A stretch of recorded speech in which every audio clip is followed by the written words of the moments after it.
We sent them back in humiliation, delivering our bloody nose. Bharat আমাদের জবাব কখনোই ভুলবে না।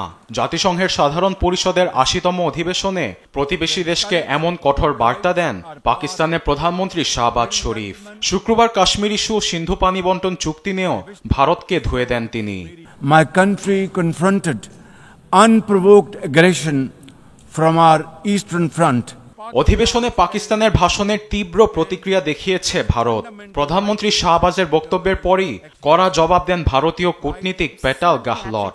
বলেন, পাকিস্তান পররাষ্ট্রনীতির কেন্দ্রবিন্দুই সন্ত্রাসবাদ।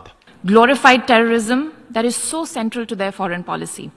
এটা সেই পাকিস্তান যারা এপ্রিলের 25-এ জাতিসংঘ নিরাপত্তা পরিষদে জম্মু কাশ্মীরের সন্ত্রাসীদের পক্ষে সাফাই গিয়েছে। সেসব গোষ্ঠীগুলোই জম্মু কাশ্মীরের পর্যটকদের উপর বর্বর হামলা চালিয়েছে। মিথ্যা কথা বলে আসল তথ্য কখনো লুকানো যায় না। পাকিস্তান ভারত যুদ্ধে ইসলামাবাদের বিজয় হয়েছে। প্রধানমন্ত্রী শাহবাজের এমন দাবিরও কড়া জবাব দেন ভারতীয় কূটনীতিক। বলেন, বিজয় হলে যুদ্ধের সময় পাকিস্তান জুড়ে ধ্বংসের ছাপ কিভাবে আসে।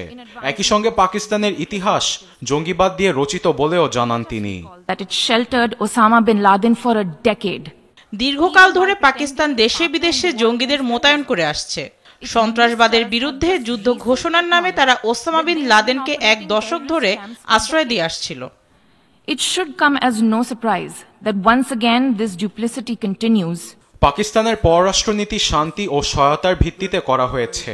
প্রধানমন্ত্রী শাহবাজের এমন কথায় পেটাল গাহলট বলেন, শান্তির ভিত্তিতে পররাষ্ট্রনীতি হলে পাকিস্তানকে সব ধরনের জঙ্গি কার্যক্রম বন্ধ করতে হবে।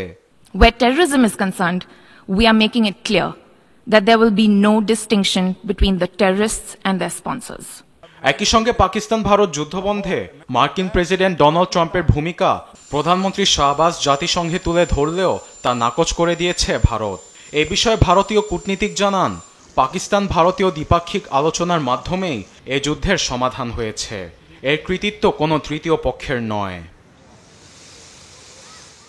আরবেদ আফসার, নিউজ ডেস্ক, দেশ টিভি।